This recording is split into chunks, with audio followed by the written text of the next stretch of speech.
Ha, qo'shni. Sizlarda ham o'shdimi? Bizda ham o'shdi. Uy yana sovib ketadigan bo'ldi. Keliningiz endi ovqatga harakat boshlagan edi.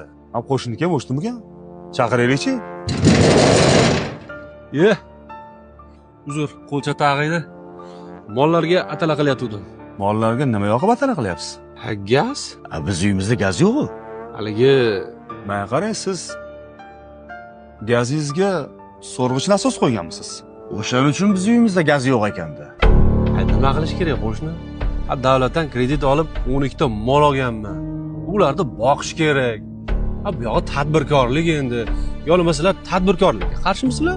Biz uyda bolalarimizga ovqat pishirib berish uchun ishlatadigan gazimizga siz mollaringizga atala pishirib berishingiz g'alati emasmi? Bizni bolalarimiz sovuq uyda o'tirish kerakmi? Esimni taniganimdan buyon gaz ahvoli shu.